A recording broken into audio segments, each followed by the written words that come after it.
नमस्कार, बहुत स्वागत है आपका न्यूज़ 18 के डिजिटल प्लेटफॉर्म पर। मैं हूं प्रशांत कटारे। बात ईरान अमेरिका युद्ध की बताएंगे आपको। आखिर ट्रंप ने फिर कौन सा बड़ा दावा कर दिया है हॉर्मूज पर, और उस दावे पर क्या कहता है ईरान? क्या तकरार और बढ़ेगी? क्या फिर होगी बमबारी और फिर होंगे जवाबी हमले? बताएंगे आपको इस वीडियो में। अमेरिकी राष्ट्रपति डोनाल्ड ट्रंप ने दावा किया है कि हॉर्मूज पर 100% कंट्रोल अमेरिकी सेना ने कर लिया है। उन्होंने एक बार फिर हॉर्मूज स्ट्रेट पर अमेरिकी नौसेना का पूरा कंट्रोल बताते हुए तेहरान के मुआवजे की मांग को खारिज कर दिया। यूएस प्रेसिडेंट डोनाल्ड ट्रंप ने ऐलान किया है कि यूएस नेवी ने हॉर्मूज से बारूदी माइंस को पूरी तरह हटा दिया है। साथ ही दावा किया है कि इस जलमार्ग पर 100% कंट्रोल अमेरिकी सेना ने कर लिया है। उन्होंने तेहरान के मुआवजे की मांग को भी खारिज कर दिया। उधर ईरान के विदेश मंत्री ने कहा है कि इस जलमार्ग से सुरक्षित नौवहन के लिए अमेरिकी घेराबंदी और नौसैनिक नाकाबंदी का खत्म होना जरूरी है। राष्ट्रपति ने कहा कि जहाज़ों को हॉर्मूज स्ट्रेट से गुजरने की परमिशन दी जा रही है, लेकिन उन्हें ईरान जाने की इजाज़त नहीं है। ट्रंप ने यह भी कहा कि ईरान समुद्री मार्ग में बारूदी सुरंगें बिछाकर जहाज़ों की आवाजाही को बाधित कर सकता है। उनके मुताबिक अमेरिकी फोर्स ने इस इलाके में सुरंगों की तलाश और सफाई का काम किया है। ट्रंप ने कहा कि हमने पूरे हॉर्मूज स्ट्रेट को बारूदी सुरंगों से फ्री कर दिया है। हम हॉर्मूज स्ट्रेट पर 100% कंट्रोल रखते हैं। इधर तेहरान के मुआवजे की मांग ट्रंप ने सिरे से खारिज कर दी। ईरान की ओर से यूएस ने नुकसान के मुआवजे की मांग के सवाल पर ट्रंप ने कहा कि बीते 50 वर्षों में ईरान की कार्रवाइयों से प्रभावित लोगों को मुआवजा मिलना चाहिए। हम भी पिछले 50 वर्षों में उनके द्वारा किए गए नुकसान के लिए पैसे मांगेंगे। ट्रंप ने उन लोगों का जिक्र किया जिनके बारे में उनका दावा है कि वे ईरान की वजह से मारे गए या घायल हुए। उन्होंने उन प्रदर्शनकारियों के परिवारों का भी उल्लेख किया जो उनके अनुसार देश में अशांति के दौरान मारे गए थे। वहीं ट्रंप के दावे पर क्या बोले ईरान के विदेश मंत्री, ये भी बताते हैं। उधर ईरान के विदेश मंत्री अब्बास अरागची ने क्षेत्रीय हालात और हॉर्मूज स्ट्रेट की सुरक्षा को लेकर जर्मनी के विदेश मंत्री जोहान वॉडेफुल से फ़ोन पर बातचीत की। उन्होंने हॉर्मूज को लेकर साफ किया कि इस जलमार्ग में पैदा हुई असुरक्षा की स्थिति के लिए पूरी तरह से इजराइल और अमेरिका की ओर से तेहरान के खिलाफ की गई सैन्य कार्रवाई का नतीजा है। वहीं न्यूज़ एजेंसी IRNA के मुताबिक अरागची ने यह भी कहा कि हॉर्मूज में सुरक्षा दोबारा बहाल करने के लिए यूएस की आक्रामक कार्रवाई और गैर कानूनी दखलंदाजी को ख़त्म करना ज़रूरी है। वहीं अरागची का दावा क्या है वो भी आपको बताते हैं। अरागची पहले ही ये साफ कर चुके हैं कि इस समय ईरान की अमेरिका के साथ कोई बातचीत नहीं हो रही है।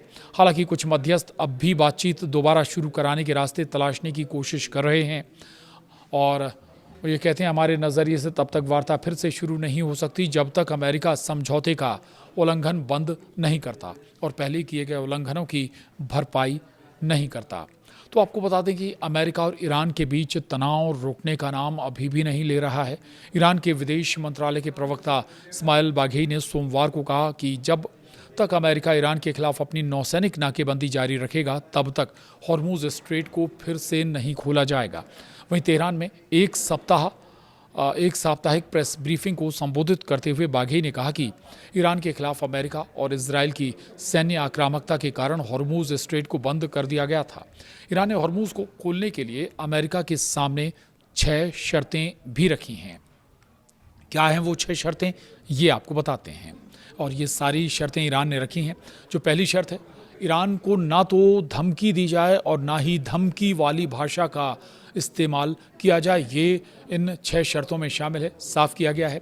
जो दूसरी शर्त है वो है लेबनान, फ़िलिस्तीन, यमन और इराक में ईरान और उसके सहयोगियों के खिलाफ हमलों को हमेशा के लिए ख़त्म किया जाए। ये दूसरी शर्त भी अमेरिका के सामने रखी गई है।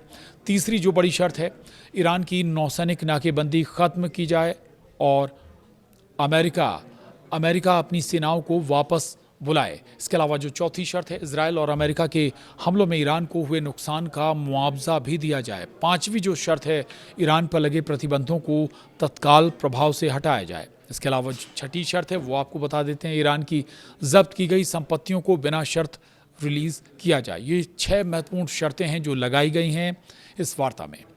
अब हॉर्मूज़ कितना ज़रूरी रास्ता है विश्व भर के लिए, ये आपको समझाते हैं। दरअसल हॉर्मूज़ स्ट्रेट फारस की खाड़ी को ओमान की खाड़ी और अरब सागर से जोड़ता है। ये दुनिया के सबसे अहम ऊर्जा गलियारों में से एक है और इसके ज़रिए ही खाड़ी क्षेत्र के बड़े उत्पादक देशों से तेल और लिक्विफाइड नेचुरल गैस एलएनजी का निर्यात अंतर्राष्ट्रीय बाजारों तक किया जाता है। एक तरफ ईरान लगातार अमेरिका से अपने रवैये को सुधारने की चेतावनी दे रहा है, तो दूसरी तरफ ओमान के साथ जहाज़ों के ट्रांजिट के लिए कॉरिडोर बनाने को लेकर बातचीत भी हो रही है। वहीं बाघेई ने कहा कि ईरान और ओमान के बीच शिपिंग रूट को लेकर बातचीत एक पक्षीय मामला है जिसमें दो देश शामिल हैं। वही हॉर्मूज़ को लेकर बता दें आपको कि अमेरिका और ईरान के बीच अभी भी मामला फंसा हुआ है और अक्सर कई बार रुख अमेरिका का बदल जाता है और अमेरिका बमबारी शुरू कर देता है और अगर ऐसा होता है तो फिर जवाबी कार्रवाई ईरान की तरफ से भी होती है और ईरान उन जगहों को, उन क्षेत्रों को निशाना बनाता है, ख़ासतौर से जो ईरान से नज़दीक देश हैं और जहाँ पर अमेरिकी बेस बने हुए हैं, चाहे एयर बेस हो या फिर मिलिट्री बेस। यानी अभी हाल फिलहाल ये किसी भी सूरत में टकराव थमता हुआ या कोई समझौता होता हुआ नज़र नहीं आ रहा। बहरहाल मिडिल ईस्ट और हॉर्मूज़ से जुड़ी तमाम दूसरी अपडेट्स के लिए आप बने रहिए न्यूज़ 18 के डिजिटल प्लेटफॉर्म के साथ। नमस्कार।